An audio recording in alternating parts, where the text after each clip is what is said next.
अस्सलाम वालेकुम रहमतुल्लाहि बरकातहू। हेलो बच्चों, कैसे हो आप लोग। आज हम लोग स्टैंडर्ड 7 का कल का ही लेसन मराठी का जो अपूर्ण लेसन था, आज हम लोग इसको कंप्लीट करेंगे। कल देखा आप लोग ने मेरी वीडियो को लाइक सब्सक्राइब किए। देखने के साथ में आप लोग लाइक और सब्सक्राइब भी कीजिए, ओके, और शेयर भी कीजिए एक दूसरे से। तो कल हमने जो है एक बच्चे की स्टोरी पढ़े थे कि किस तरह से जो उसके फैमिली में जब लोग बीमार पड़ते हैं, किस तरह से जो है बीमार पड़ते हैं, तो बच्चा जो है सोचता है कि काश मैं भी बीमार पड़ा होता करके, है ना। तो मेरी भी मतलब केयर हुई होती, मुझे भी अच्छी अच्छी चीज़ें खाने के लिए मिली होती। अब देखो, आज पढ़ते हैं। मग नेहमीप्रमाणे मी रोजच्या 3-4 बाटल्या घेतल्या आणि डॉक्टराकडे गेलो। हमेशा की तरह मैंने रोज़ की 3-4 जो है बॉटल लेकर डॉक्टर के पास जाता हूँ।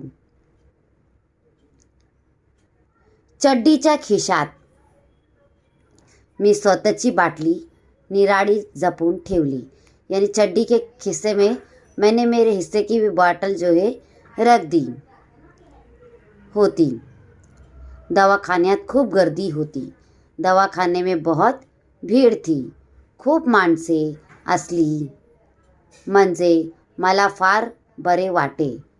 खूप लोग थे इसलिए मुझे बहुत अच्छा लग रहा था, कारण त्यामुळे बराच वेळी दवाखान्यात बसता येते। देखो, हम लोग गर्दी में कंटाल जाते ना, वो बच्चों को गर्दी थी तो अच्छा लग रहा था कि इस दवाखाने में मुझे और ज़्यादा बैठने के लिए मिलेगा।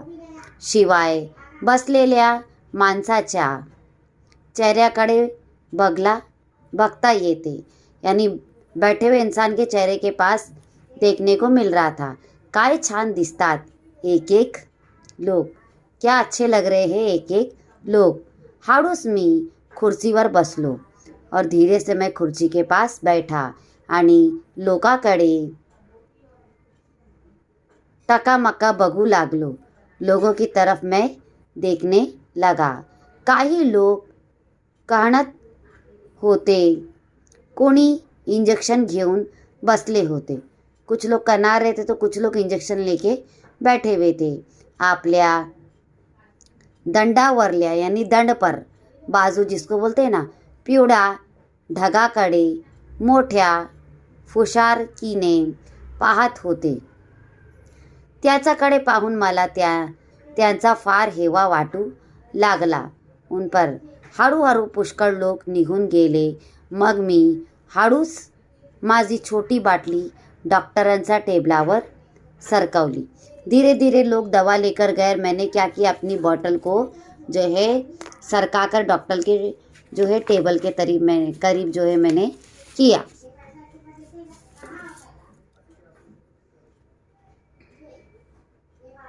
आणि म्हणालो और कहने लगा, डॉक्टर मला बरं वाटलं नाही हो।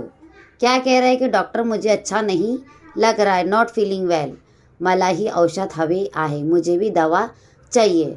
असा मग ये इकडे बघू तपासू। डॉक्टर कह रहा, अच्छा यहाँ पर आओ, देखता हूँ मैं तुम्हें चेक करके असे म्हणत डॉक्टरांनी मला खाटेवर झोपायला सांगितले। ऐसा बोलकर डॉक्टर ने मुझे खाट पर सोने के लिए, लेटने के लिए कहा।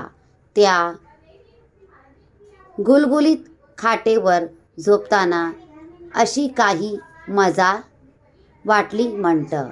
इतक्यात वेळा आपण दवाखान्यात आलो। कितनी बार मैं दवाखाने में आया, पण या खाटावर पडायचं सुख कधीसुद्धा आपल्या वाट्याला आले नव्हते।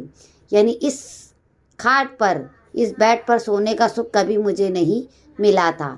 आता डॉक्टर ती छान नळी आपल्या छातीवर, पोटावर लावली। जो तपासणे को होते ना, तपासने वाला आला, तपासतील, कदाचित इंजेक्शनसुद्धा देतील, नाही कोणी म्हणायचं।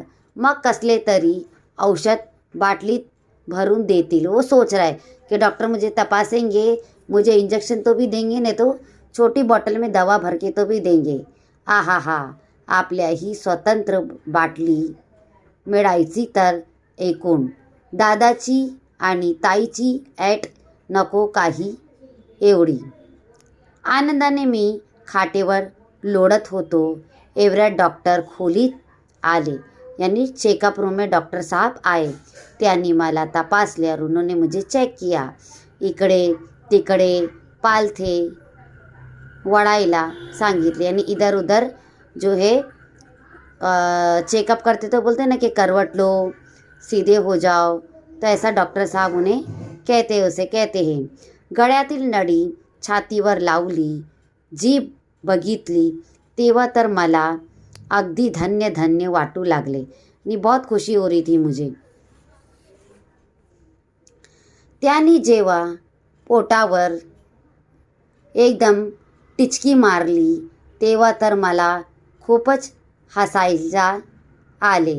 मग मी डॉक्टरांना सांगितले, डॉक्टर इंजेक्शन दिया बरं का. यानी खुद से डॉक्टर को बोल रहा कि इंजेक्शन दो भय के. ताईला आणि दादाला खूप झालीत आतापर्यंत, आता मला पाहिजे. यानी ताई और दादा को तो आपने दिए, अब मुझे चाहिए निदान एक तरी. यानी एक तो भी मुझे दो. डॉक्टर म्हणाले, हो का. मग क्षणात मनात एक धाडसी विचार चमकून गेला. यानी जो मेरा धाडसपण था, जो बहादुरी सोच थी वो चली गई. अगदी खाजगी आवाजात मी डॉक्टरांना विचारले, तुम्हाला ऑपरेशन करता येत का हो. अब देखो उसको ऑपरेशन की सोच तक जा रही है. उसको बच्चे को पता ही नहीं ना कि ऑपरेशन क्या होता है, इंजेक्शन क्या होती है ना. उसको तो मज़ा ही लगती है. ये तो का हो डॉक्टर. डॉक्टर माझ्याकडे एकदम बघायला लागले. डॉक्टर मेरी तरफ देखने लगा. थोड़े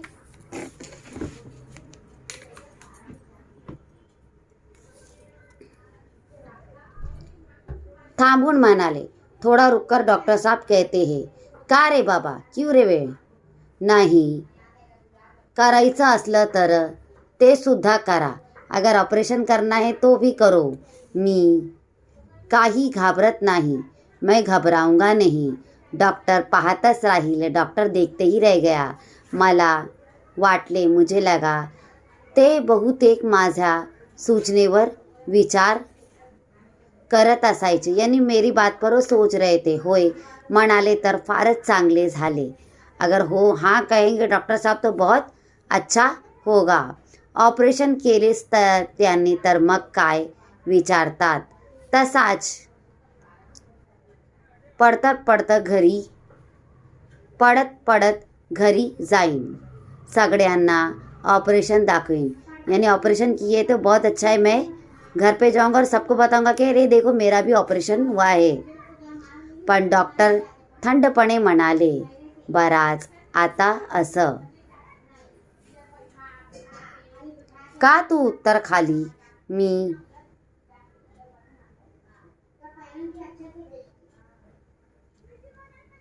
मी मोठ्या नाखुनीच खाली उतरलो. त्याच्या चेहऱ्याकडे उत्सुकतेने बघू लागतो. हे बघ तुला काही झालं नाही. अब डॉक्टर क्या कह रहे, देख बेटा तुझे कुछ भी नहीं हुआ है. समजलं ना, समझा ना. ठणठणीत आहे तब्येत तुझी, तू भला चंगा है. तेव्हा औषधही काही नाही और दवा भी नहीं देंगे. पडत जा घरी, चल जा अभी घर पे. डॉक्टरांचे हे बोलणे ऐकून माझी फार निराश झाली. डॉक्टर का ये बोलना जो है मुझे क्या हो गया, मैं निराश हो गया. मी रटकुंडलीला यानी रोता हुआ येऊन म्हणालो, असं काय हो, द्या ना मला एखादा औषध. ऐसा क्या कर रहे हो, दो ना मुझे एक औषध. है ना, ना समझे बेटा. इसलिए जो है ना समझ बच्चों को कुछ नहीं समझता ना.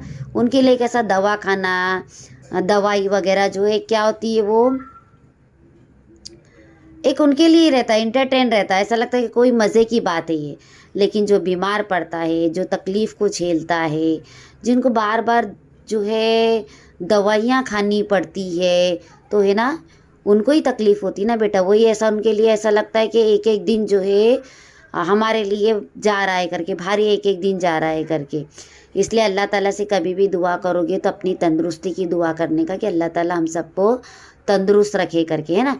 पुराने लोग कहते थे ना कि अल्लाह ताला दवा खाने का मुंह कभी ना बताए करके, तो ये बात सच है। इंसान को अगर एक बार दवा लग जाती ना बेटा, तो कुछ ना कुछ बहाने से जो है इंसान को दवा खानी ही पड़ती है ना। तंदुरुस्ती हज़ार नियामत है, भले दौलत हो या ना हो, मगर तंदुरुस्ती इंसान के पास ज़रूर होनी चाहिए।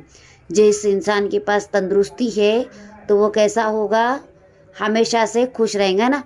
कोई भी चीज़ बेझिझक खा पी सकता हो, कोई चीज़ का उसको डर नहीं, मनाही नहीं। तो इसलिए कभी भी तंदुरुस्ती की दुआ करनी चाहिए। तो बेटा आज मेरा लेसन यहाँ पर कंप्लीट हो गया है। कल मैं इंशाल्लाह अपनी न्यू वीडियो के साथ मिलूँगी। आप लोग मेरी पूरी वीडियो को देखें और देखने के साथ में प्लीज़ शेयर भी कीजिए और लाइक भी कीजिए और सब्सक्राइब भी कीजिए। अल्लाह हाफिज़।